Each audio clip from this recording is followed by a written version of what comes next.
मशहूर गीतकार, गायक अमरजीत सिंह बिजली, इन्होंने अपने प्रतिभा से और गायन के क्षेत्र में इनकी जो कला है उससे देश दुनिया में काफ़ी शोहरत कमाया है। आज यह किसी परिचय की मोहताज नहीं है और देश-विदेश में कई बड़े कार्यक्रमों में इन्होंने लोगों की शाबाशी लूटी है। मैं इनसे बात करता हूँ इनके जीवन के बारे में कि इनका यह सफ़र कहाँ से शुरू हुआ और भी इनके जीवन की जो अनछुए पहलू हैं, उनके बारे में भी मैं इनसे चर्चा करता हूँ बिजली से। जी, अमरजीत सिंह जी। नमस्कार जी। जी।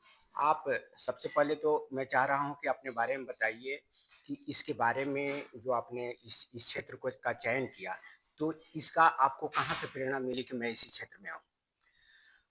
देखिए मनोज जी, जब मैं छोटा था तो मुझे तभी जी, ये समझ लो एहसास हो गया था जी, कि मेरा जो जीवन है वो संगीत के लिए बना है। जी, जी, जैसे थोड़ा सा मैं बड़ा हुआ तो कहीं मुझे संगीत की आवाज़ आती थी, जी, चाहे वो कहीं मोहल्ले में रामलीला हो रही हो या कोई 15 अगस्त का कोई डिवोश वो फंक्शन हो रहा हो, पैट्रियोटिक फंक्शन हो रहा हो, तो मैं वहाँ जाता था।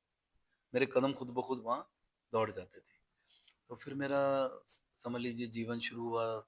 स्कूल में मैंने गाना शुरू किया। जी, जी। तो कहाँ शिक्षा-दीक्षा कहाँ की है आपकी? मैंने दिल्ली से जी, शिक्षा की है, नेताजी नगर गवर्नमेंट हाई स्कूल जी, से, हायर सेकेंडरी स्कूल से मैंने जी, 12th की है। 10 प्लस 2 मैंने किया, पहला बैच हमारा ही था। जी, जी, तो उस समय में मैं समझ लीजिए कि आप मैं शुरू हो गया। इंटर स्कूल जितने भी कंपटीशन थे तो मैंने अवार्ड लेने शुरू कर दिए। जी, तो स्कूल में सब टीचर का मैं प्यारा था। जी, और दूसरा क्या था कि मैं थोड़ा पढ़ाई में भी बहुत अच्छा था, जी, प्रतिभावान था। तो उसका मुझे बेनिफिट ये मिला कि एक तो मैं गाने में अच्छा, दूसरा पढ़ाई में अच्छा। जी, तो प्रिंसिपल साहब की बड़ी विशेष कृपा रही मेरे पर, जी, बाकी टीचरों की भी। जी, तो उन्होंने मेरे किताब वगैरह मेरी फ्री कर दी, मेरी फीस फ्री कर जी, दी। जी, और कई बार मुझे यूनिफ़ॉर्म भी उन्होंने, क्योंकि उस ज़माने में आपको पता है स्ट्रगल का जी, टाइम था, जी, इतने संपन्न परिवार नहीं जी, होते थे। जी, जी।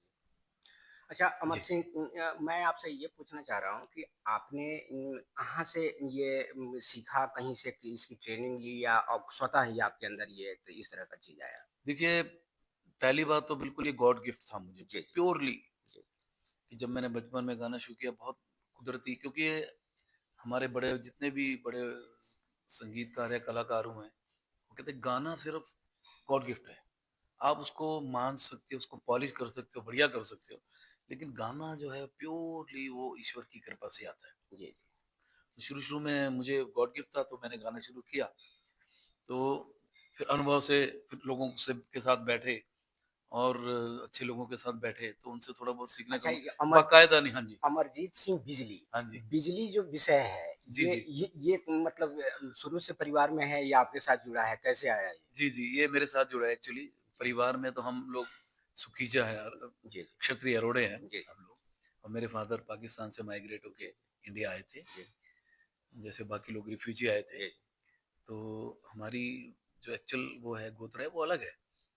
क्या था कि जब मैं बचपन में गाता था तो लोगों ने बोला ये जो बच्चा है बिजली की तरह गाता अच्छा है। इतना करंट आपके गाने हाँ, में और आपके मैं स्वर में हाँ, होता था। काफ़ी हाई स्केल में गाता था, जी, तो जी, जी। मेरी पिच जो थी, जी, तो बहुत मधुर आवाज़ में ऊपर गाता था। जी, लोगों ने मेरा रख दिया काका बिजली जब मैं छोटा था। जी। पंजाबी में काका मतलब बच्चा। बिल्कुल, बिल्कुल, तो वो मेरे साथ जुड़ गया, बिल्कुल। जी, आज तक जुड़ा हुआ है। अच्छा।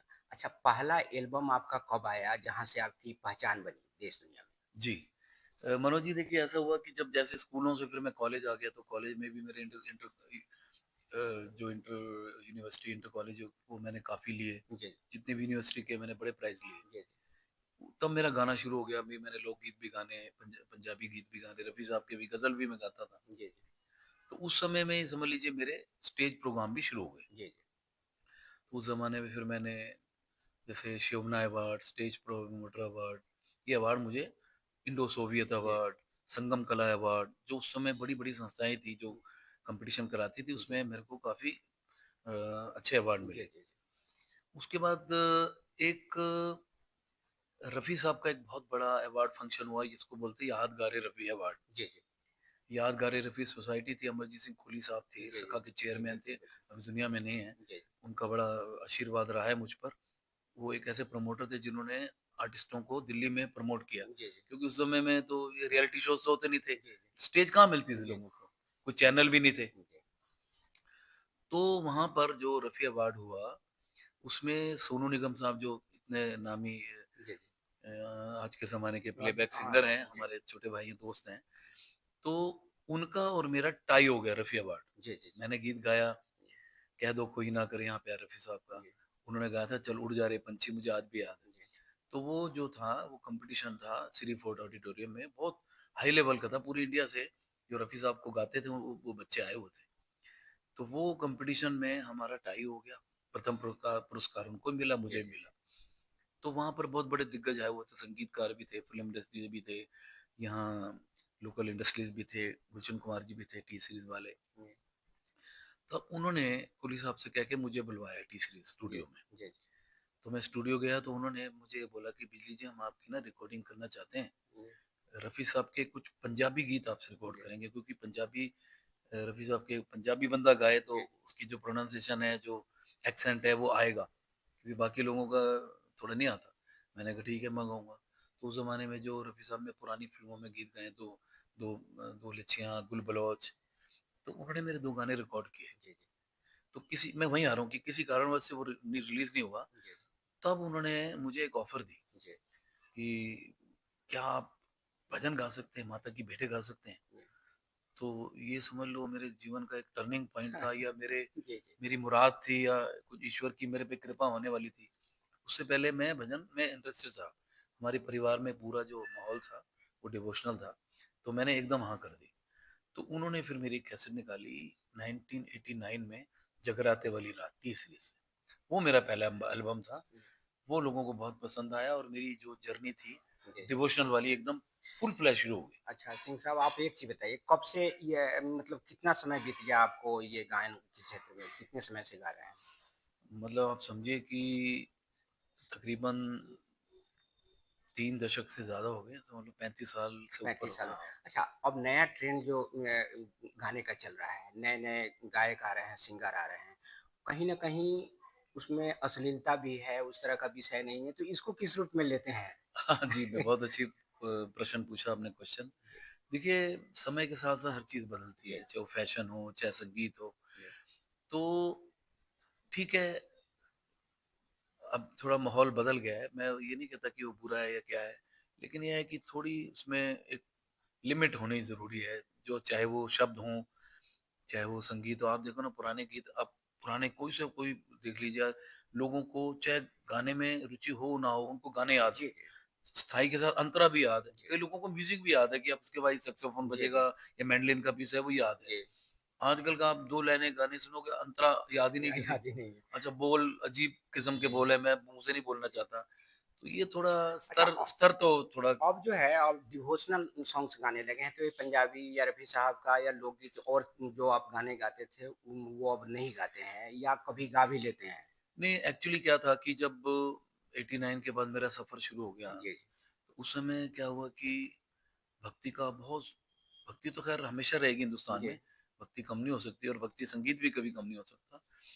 तो उस समय जब मेरा एल्बम आया, तो लोगों ने मुझे बहुत, एक जिसको बोलते हैं हाथों हाथ, बड़ा सम्मान दिया और मुझे प्यार किया। जी, तो मेरे वो जो भजन के कार्यक्रम थे, वो प्रारंभ हो गए जी, स्टेज पे, जी, तो मुझे पैसे मिलने शुरू हो गए। जी, तो उससे पहले क्या, मैं ऑर्केस्ट्रा प्रोग्राम करता था, जी, दूसरे रफ़ी जी, साहब के गाने तो ऑर्केस्ट्रा में गाओगे। जी, तो उस समय क्या था कि थोड़ा-सा, आपको अगर ध्यान हो तो 90 में थोड़ा-सा डांस का भी स्टेज जी, पे शुरू हो गया था, जी, कि जैसे थोड़े, हल्का-फुल्का हाँ, जी, डांसरें आ गई, तो वो थोड़ा सिंगर पे भारी पड़ने लग गई। जी, लोग जैसे ऑर्केस्ट्रा प्रोग्राम शादी में कराते थे, वो कहते यार वो डांस नहीं होनी चाहिए, जी, सिंगर तो होना चाहिए, डांसर ज़्यादा होनी चाहिए।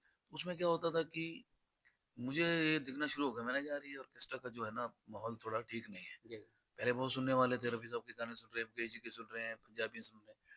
तो इधर जब मेरी प्रतिभा को लोगों ने पहचाना और मेरी रिस्पेक्ट और मेरी आदर सम्मान बढ़ गया, जी, तो मैंने ठान लिया कि अब मैं वो अब नहीं करूँगा, डिवोशनल ही करूँगा। वो डिवोशनल करूँगा, क्योंकि मुझे सम्मान बहुत मिल रहा था, पैसा भी मिल रहा था, तो अच्छा, मैंने कहा अमरजीत जी, देश दुनिया में आपके काफ़ी फ़ैन हैं जी, और आपके गाने को लोग सुनते भी हैं और काफ़ी मधुर स्वर में आप गाते भी हैं, इसलिए सुनते हैं। जी। मैं कह रहा हूँ कि आप जो है विदेश में भी कई बार इस तरह के कार्यक्रमों का आयोजन किए हैं, तो वहाँ क्या आपका रिस्पॉन्स रहा? लोगों से किस तरह की प्रतिक्रिया मिली आपके गाने के प्रति? देखिए मनोज जी, मैं कहाँ गए विदेश में कि जी, कहाँ-कहाँ अभी जी। आप इसकी चर्चा को लेके? ये समझ लीजिए मैं 90s के दौर में ही जी, जाना 93 के बाद मैं जाना शुरू हो गया था। जी, तो उसमें मैं स्वीडन, डेनमार्क, नॉर्वे जब ये स्कैंडिनेवियन कंट्री होती थी, बाद में फिर ये शेनेगन कंट्री हो गई, यूरोप में आ गई। तो मैं तब से जा रहा हूँ और उन्होंने मुझे 5-6 बार बुलाया। जी, स्वीडन, डेनमार्क, नॉर्वे, ऑस्ट्रिया गया मैं, जर्मन गया, हॉलैंड गया, इंग्लैंड मैंने काफ़ी प्रोग्राम किए। उसके बाद मैं स्कॉटलैंड तक गया और माता रानी की और ईश्वर की कृपा से देखो आप, दुबई एक गल्फ कंट्री है, मुस्लिम कंट्री है, वहाँ भी मुझे मौका मिला धार्मिक आयोजन में ये भजन और माता की भेंटें गाने का। इसके अलावा ऑस्ट्रेलिया, कनाडा, हांगकांग, जी, जी। सिंगापुर, ये हर जगह मैंने किया। ऑडियंस का क्या वहाँ वो जी, रहा आपके गीत को जो लेकर? मुझे एक बात बहुत अच्छी लगी मनोज जी, क्या कि मुझे लगता था कि हिंदुस्तान में भक्ति ज़्यादा है। जी, जी। लेकिन जब मैं वहाँ गया, क्योंकि हमारे पुराने लोग तो बसे हुए हैं वहाँ पर, सारे जी, जी, हिंदुस्तानी जी। लोग जो यहीं से गए हैं, जी, जी। जड़ें तो उनकी यहीं जुड़ी हुई हैं। तो वहाँ मैंने देखा उनमें और ज़्यादा भक्ति है, जी, जी। क्योंकि उनके लिए ये प्रोग्राम जो होते हैं, जी, जी। एक मतलब रोज़ तो होते नहीं, कभी-कभी होते हैं, कोई हिंदुस्तान से कलाकार जा रहा है या लोकल उनके किसी त्योहार पे प्रोग्राम हो रहा है, रोज़ तो नहीं हो रहे।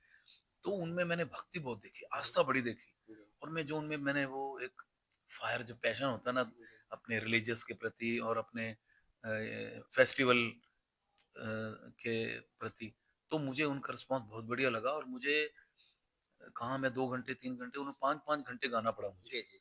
और बहुत उन्होंने अप्रिशिएट किया और बहुत मान सम्मान मिला, जी, बहुत प्यार मिला। जी। जी, तो आप जो है इतने अच्छे गीतकार हैं, सिंगर हैं, तो आपको कई अवार्ड भी मिले होंगे। कुछ बिल्कुल। उसके बारे में भी चर्चा कर दीजिए कि कौन-कौन सा अवार्ड आपको मिला? जी, जी। जनता इस बात को भी जाने। जी, जी, धन्यवाद। एक्चुअली मुझे अवार्ड तो बचपन से ही समझ लीजिए स्कूल से ही मिलने शुरू जी, हो गए। तो बड़ी मज़े की बात है कि स्कूल में आप समझो कि उस समय में मुझे एनसीसी आरडी कैंप में ले गए। जी, जी। रिपब्लिक डे कैंप लगता था। इसमें अपना मेरे गायन की प्रतिभा को देख के तो जी, मैंने, तब से मेरा वो शुरू हो गया था। बाकी लोकल जैसे इंटर स्कूल कंपटीशन होते थे, बड़ी बड़ी ट्रॉफियाँ जी, जी। प्रिंसिपल साहब के जी, रूम में रखी थी, वो मुझे अवार्ड मिलने शुरू हुए। उसके बाद मैं जैसे बड़ा हुआ, कॉलेज में आया, तो इंटर कॉलेज मुझे बहुत सारे जितने भी यूनिवर्सिटी के प्राइज होते थे, जो फेस्टिवल होते थे कॉलेजों में, तो उससे पहले उनके कंपटीशन होते हैं जी। संगीत के हुँ, और हर तरह के, उसमें मुझे अवार्ड मिले। उसके बाद अगर कमर्शियल आप देखा जाए तो उसमें समझिए आप, मुझे Shobhana award, stage promoter award, Indo Soviet award मुझे मिला। संगम कला एक बहुत बड़ा ग्रुप है, संगम कला जी, ग्रुप, जी, जी। उनके मेरे 2-3 मैंने अवार्ड मिले। इसके अलावा शहीद भगत सिंह अवार्ड मिला, राष्ट्रपति जैल सिंह और राष्ट्रपति शंकर दयाल शर्मा जी ने भी मुझे सम्मानित किया जी। पुरस्कार। इसके अलावा बहुत सारे नाम भी याद नहीं है, बहुत अवार्ड मिले। अमरजीत जी, अगर कोई डिवोशनल उस तरह का प्रोग्राम कर रहा है जी। और आपको वहाँ बुलाना चाह रहा है सिंगर के तौर पर, तो कैसे बुलाएगा? क्या मतलब आपसे उसका संपर्क का क्या स्रोत है? जी, जी। कोई साइट है, कोई जी, व्यवस्था जी, है? जी। अब तो देखिए, अब तो हमारे नाम से लोग बहुत जी, एक एक एस्टेब्लिशमेंट हो जाती है एक आर्टिस्ट की, हर सिंगर की, कि ये डिवोशनल में ये हैं।